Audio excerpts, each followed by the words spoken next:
오늘 예배에 참석하신 여러분 가운데 왕이신 하나님께서 부어주시는 은혜와 평강이 오늘도 늘 충만케 임하시기를 축복합니다.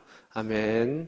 오늘 창세기 말씀 보겠습니다. 아브라함을 향하신 하나님의 계획, 우리를 향하신 그 하나님의 계획을 보겠습니다. 4절부터 볼까요? 이에 아브라함이 여호와의 말씀을 따라갔고 롯도 그와 함께 갔으며 아브라함이 하란을 떠날 때 75세였더라. 이렇게 되어 있습니다. 이 창세기 가운데 강조하는 것은 무엇일까요? 아브라함은 말씀을 따라갔습니다. 롯은 아브라함을 따라갔습니다. 이 차이가 나중에 큰 차이를 얻게 하죠. 우리 자녀들이 또 우리 신호들이나 우리 주변에 있는 사람들이 따라서 오는 경우가 있습니다. 그러나 결론은, 핵심은 그들이 하나님을 만나야 됩니다. 말씀을 붙잡아야 됩니다. 예수님을 통해서 하나님을 알아가는 놀라운 일들이 필요한 것이죠. 따라오지 않으면 큰 문제고, 그래도 따라오는 건 기회가 있지만 결국은 하나님의 말씀을 따라가는 행위까지도 가야 함을 성경은 우리에게 가르쳐 주고 있습니다. 나중에 아브라함과 그 조카가 갈라서죠. 나쁜 일로 갈라선 것이 아니라 너무 풍성해서 갈라설 수밖에 없는 상황이 왔습니다. 어쩔 수 없죠. 우리 자녀들도 마찬가지고 우리 함께하는 이들도 마찬가지고 어느 순간에는 서로 헤어지고 떠나야 될 날이 옵니다. 그때 믿음의 장성한 분량에 이르는 것, 믿음의 장성한 분량은 다른 것이 아닙니다. 내가 말씀을 붙잡고 그것에 의해서 갈 수 있는 사람이냐, 아니면 타인에 의해서 예배드리며 끌려가는 사람이냐, 그 차이가 있는 것입니다.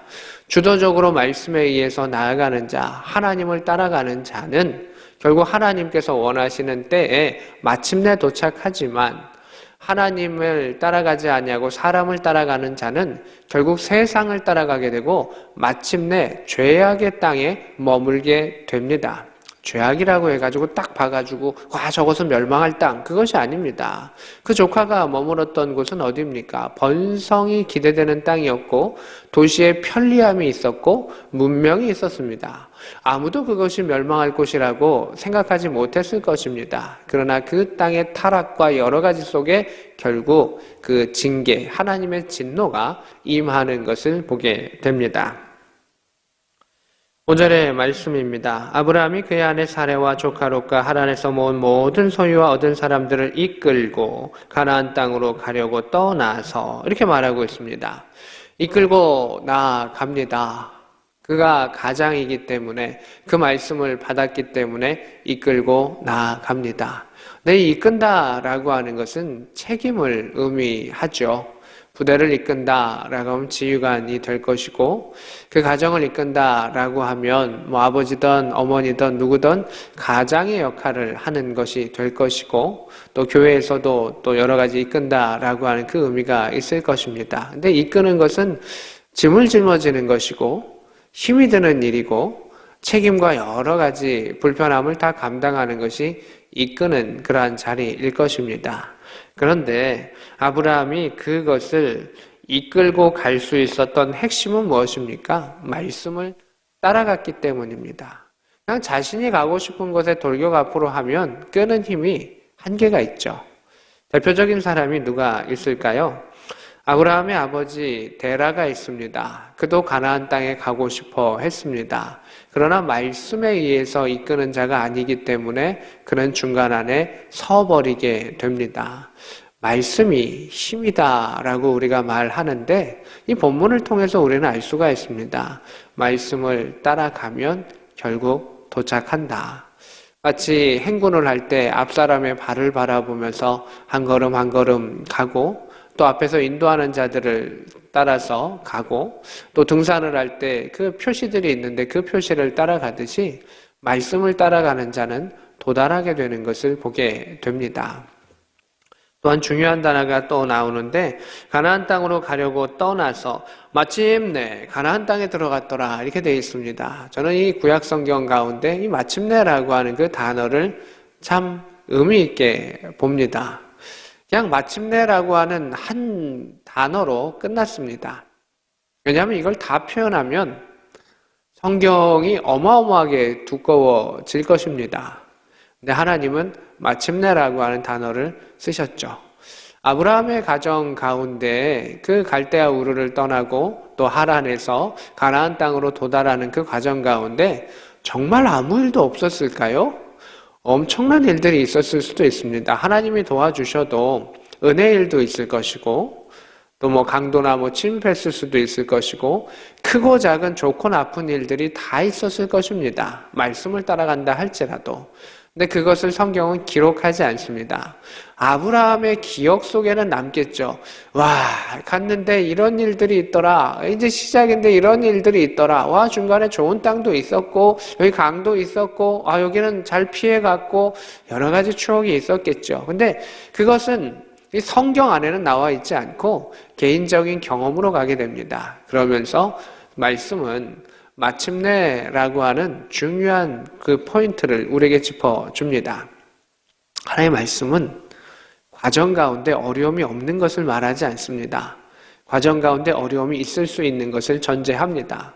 형통이라고 해도 무공해 아무것도 없고 진공 이것을 의미하지 않고 여러 가지 힘듦과 일들이 있습니다. 그러나 하나님의 일은 마침내 승리하였다. 마침내 도달하였다. 마침내 이루었다라고 말씀하시는 것입니다. 이것이 하나님의 역사입니다.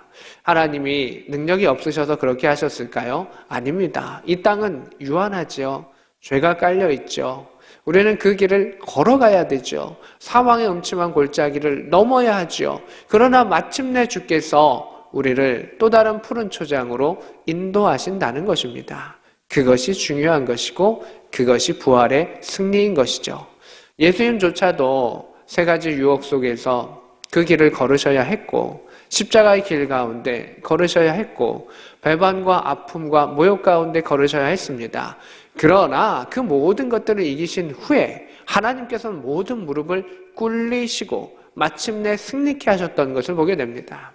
십자가상에 예수님을 향하여 모욕하는 자들, 예수님의 일을 눈을 가리고 뺨을 때리는 자들, 욕하는 자들, 그들을 향해서 예수님께서 언제든지 징벌하실 수 있음에도 불구하고 하나님의 계획을 위해서 참으시고 걸어가셨고 마침내 모든 원수를 물리치셨던 예수 그리스도의 그 모습, 그리고 나중에 지금 우리 대림절의 기간인데 마침내 왕의 왕으로 오시는 그 예수 그리스도, 심판의 주로 오시는 능력의 예수 그리스도, 그 예수 그리스도가 되신 것을 보게 됩니다. 그래서 이 마침내라고 하는 것은 하나님의 능력을 의미하고 하나님의 계획을 의미하며 하나님께서 이끄셨습니다라고 하는 것입니다.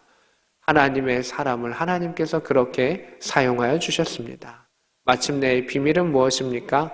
말씀입니다. 그가 그 길을 걸어가는 동안 이 하나님의 약속받았던 때 하나님의 말씀을 읊조리면서 계속했겠죠. 자기의 아내 또 자신을 따라왔었던 많은 사람들을 향한 그 책임감, 알지도 못하는 땅 미지의 땅을 향해서 가자라고 했을 때 노아가 방주를 짓듯이 미친 사람처럼 이상한 사람처럼 보일 수 있는 그때에 하나님의 약속, 노아는 하나님의 명령, 그리고 아브라함은 하나님의 그 약속의 말씀을 내가 너로 민족을 이루게 하겠다, 너를 복의 근원이 되게 하겠다라고 한 그 하나님의 약속, 가라라고 하셨던 그 명령과 약속을 붙잡고 매일매일 그것을 생각했을 것입니다. 그의 마음속에 불안한 마음이 없었겠습니까? 그 일가족들이 다 거느리고 왔는데 더 많은 강도의 때, 도적의 때들이 오면 몰살할 수 있고 다 뺏길 수 있습니다. 아내를 잃어버릴 수 있습니다. 아내가 종으로, 노예로 또 여러 가지 모습으로 끌려갈 수 있고 평생을 모았던 돈이었던 그 양들이 다 남의 것이 될 수도 있습니다. 그 불안한 마음이 아브라함이 없었을까요? 그 길을 걸어가는데 불편한 마음이 없었을까요? 이쯤 와서 여기 섰으면 가나안 땅보다 더 좋은 땅일 것 같은 유혹의 길이 없었을까요? 그러나 그가 타협하지 아니하고 그 길을 걸어갈 수 있고 그에게 들어오는 그 숱한 두려움 속에서, 회유 속에서 그가 그 길을 걸어갈 수 있었던 것은 말씀을 묵상했기 때문입니다. 하나님의 약속을 묵상했기 때문입니다. 그러면서 그 말씀으로 꽉 차 있어서 두려움의 생각들을 이겨내고 걸어갔습니다. 싸움 가운데 승리하며 나아갔습니다. 도전 가운데 이기며 나아갔습니다. 도적들을 쫓아내며 나아갔습니다. 양들을 이끌며 나아갔습니다. 그리고 성경은 마침내 라고 하는 그 표현을 통해서 그 모든 것들이 하나님 이루셨음을 이야기합니다. 우리에게 가장 필요한 것은 무엇입니까? 말씀을 계속해서 채워 넣는 것입니다. 말씀을 수시로 묵상하는 것입니다. 그것이 말씀을 붙잡는다, 믿음이 있는 자다라고 하는 것입니다. 성경이 아브라함을 의로운 자로 믿음이 있는 자로 이야기를 하셨는데 그 하나님의 약속을 붙잡았기 때문에 그가 꼬꾸라지지 아니하고 계속해서 전진해 나아갈 수 있었던 것입니다. 의심의 생각이 들 때, 두려움의 생각이 들 때, 조롱의 이야기가 들릴 때 말씀으로서 다시금 일어섰고 나아갔었습니다. 하나님께서는 그 하나님의 진리의 말씀을 통해서 오늘도 우리에게 이야기하십니다. 내가 너를 사랑한다. 마침내 너를 통해 이루리라 라고 하셨던 그 영광의 말씀을 통하여 우리는 다시금 일어서고 하나님을 향해 나아갈 수 있는 믿음의 백성이 됩니다. 6절의 말씀입니다. 아브라함이 가나안 땅에 들어가서 그 땅을 지나 세겜 땅 모래 상수리 나무에 이르러 그때 가나안 사람이 그 땅에 거주하였더라. 이렇게 되어 있습니다.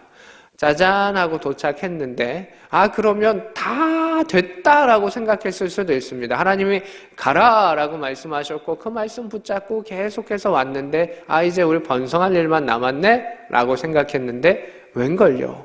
그 땅에 좋은 땅에는 강한 사람들이 모여 있습니다. 가나안 땅에 강자들이 5개 또는 7개라고도 하는데 그 부족들이 그 안에 우글우글한 겁니다. 그러면 그들이 적의를 가지고 나쁜 마음을 가지고 부딪히면 싸워야 될 수도 있고 이제 어떻게 해야 되는가 라고 하는 여러 가지 상황이 오게 될 것입니다. 우리가 인생을 살아가면서 저기까지만 가면 돼 라고 하고 말씀 붙잡고 빡 왔습니다. 그런데 웬걸요? 또 다른 일들이 우리를 기다릴 때가 늘 있습니다. 그래서 아브라함은 75세에 왔고 마침내 도착했지만 100세의 아들을 얻고 그 다음에 훈련과 그 죽을 때까지 아마 죽기 얼마 전까지 그 훈련이 계속되었죠. 그리고 이제 하나님이 어느 정도 되었다라고 하는 그 극히 일부의 순간만 또 성경 안에서 이제 생략되어 있는 모습을 보게 되는데 우리의 삶은 평생이 훈련의 시간이고 평생이 도전의 시간이기도 합니다. 말씀을 붙잡는 자가 그 싸움을 이겨내는 것이고 저까지만 가면 끝이다 라고 말했는데 그렇지는 않은 것 같습니다. 거기까지만 가면 끝이다 라고 하지만 말씀이 거기까지 가게 하고 그 다음에 하나님 과제를 주시면서 그의 평생의 과제를 위해서 다시금 인도하시는 그 하나님의 모습을 보게 됩니다. 7절에 여호와께서 아브라함에게 나타나 이르시되 내가 이 땅을 내 자손에게 주리라 하신지라. 이게 무슨 의미일까요? 하나님께서는 그가 말씀을 붙잡고 왔습니다. 근데 가나안 땅에 사람들이 우글우글하는 것을 보면서 철렁하는 것이죠. 여지껏도 쉽지 않았는데 이거 어떻게? 라고 하는 것 가운데 하나님 어떻게 하셨죠? 말씀, 약속을 다시 주시는 것을 보게 됩니다. 그럼 다시 아브라함이 그 말씀을 붙잡는 것이죠.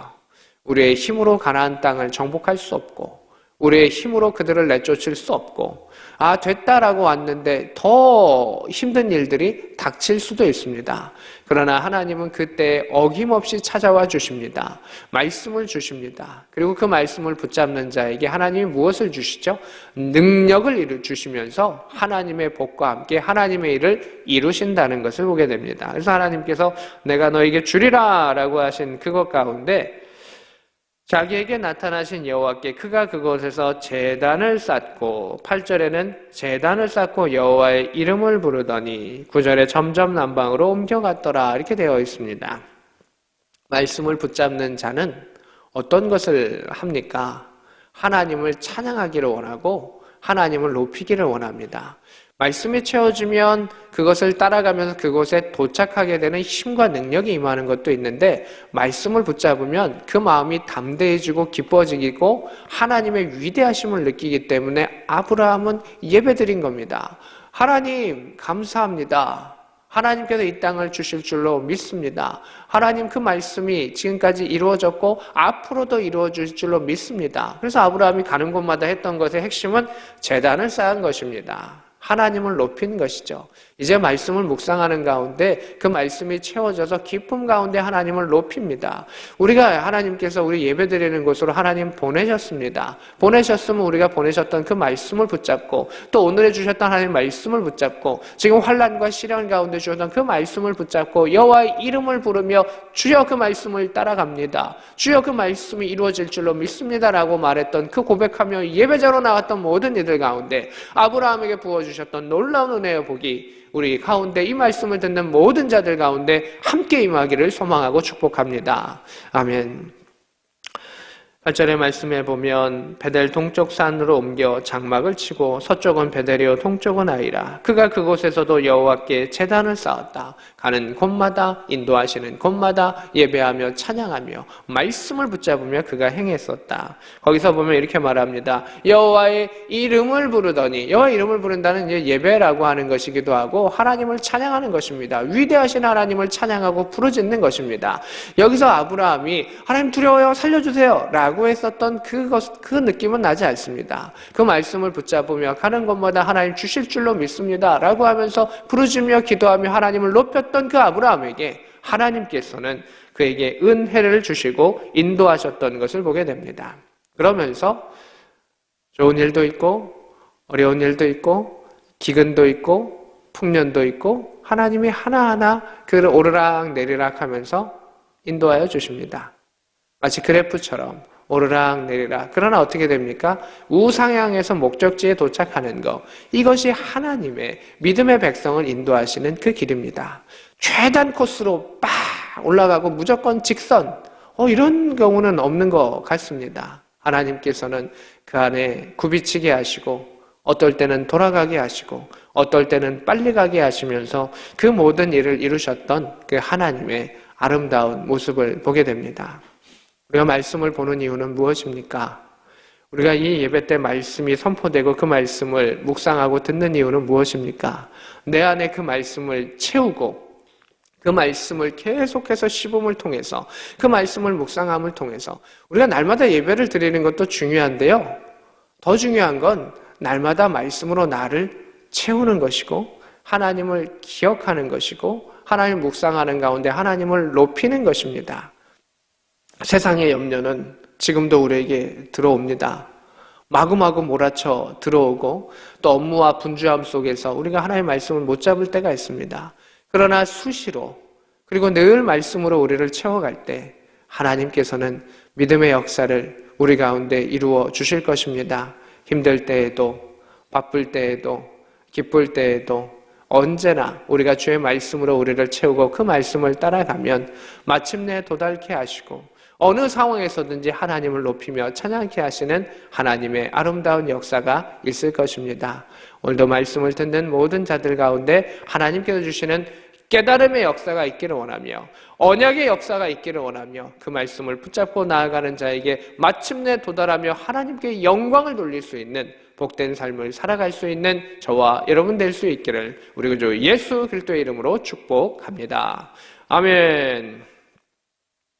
오늘 말씀을 생각하며 함께 기도하기를 원합니다. 하나님, 주의 말씀을 따라가게 하시고 마침내 도달하게 하여 주시고 그 말씀으로 채우게 하여 주셔서 믿음의 든든한 반석 위에 서가는 아름다운 주의 백성 되게 하여 주옵소서. 함께 기도합시다. 전능하신 하나님, 능력의 하나님, 주 여호와 하나님께 기도하고 간구하오니 하나님께서 명령하신 것을 순종하는 노아 같은 자들과 아브라함 같은 자들에게 주의 능력의 말씀들이 이루어지게 하여 주시옵소서.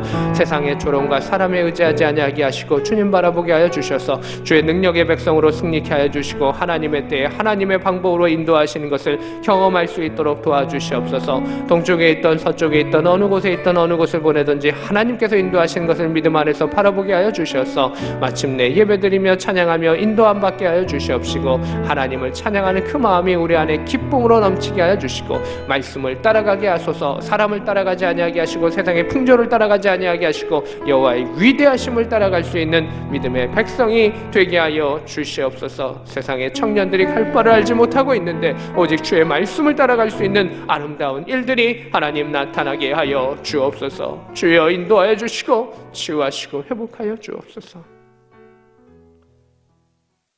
전능하신 하나님, 그 여호와의 말씀을 따라가는 자들에게 하나님 능력 허락하여 주셨고 마침내 도달하게 하셨음을 바라보니 오늘도 주의 말씀을 붙잡고 믿음의 반석 위에 나아가는 자들에게 하나님께서 하나님의 때에 하나님의 방법으로 도달하게 하여 주시옵소서. 하나님, 사망의 음침한 골짜기를 지날지라도 마침내 도달할 수 있는 능력을 허락하시고 여호와의 말씀을 붙잡고 말씀으로 채워서 주님을 주목하게 하여 주셔서 세상의 분주함과 두려움 속에 꼬꾸라지지 아니하게 하시고 하나님 인도하시는 것을 경험할 수 있는 복음의 백성이 되게 하여 주시옵소서. 말씀 안에 제단을 쌓게 하시고 말씀 안에 주님의 이름을 부르게 하여 주시고 여호와의 위대하심을 찬양할 수 있는 참된 믿음의 백성의 승리를 허락하여 주시옵소서. 오직 여호와 앞에 제단을 쌓는 아름다운 자들 가운데 거룩함이 있게 하여 주시옵소서. 하나님, 청년들이 또한 이 백성들이 갈 바를 알지 못하고 자신의 주장대로 또 세상의 풍조대로 세상의 소리대로 나아갑니다. 주여 말씀을 깨닫는 지혜를 허락하시고 말씀 앞에 엎드리는 겸손함을 허락하여 주셔서 세상의 지혜와 지식을 뛰어넘는 하나님의 지혜의 풍요로운 가운데 거할 수 있게 하여 주시고 나라의 어렵고 또 혼잡한 가운데 하나님 이 나라의 국방과 경제와 그 모든 부분을 하나님 지켜주셔서 하나님의 말씀 안에 살아가는 자들을 통하여 온전히 서갈 수 있는 복음의 일들이 있게 하여 주시고 방향 없는 민족이 되지 아니하게 하시고 번성을 따라가는 민족이 되지 아니하게 해 주시고 하나님께 주시는 참된 평화와 평안, 하나님 주시는 은혜를 추구할 수 있는 복음의 백성과 가정 되게 하여 주옵소서. 지금은 우리 구주 예수 그리스도의 크신 은혜와 하나님 우리 아버지의 지극하신 사랑하심과 성령 하나님의 감동 역사 교통하심이 오늘 말씀과 함께하는 주의 백성들 머리 위에 그들의 가정과 조국 대한민국 위에 영원히 있기를 간절히 축원하옵나이다. 아멘.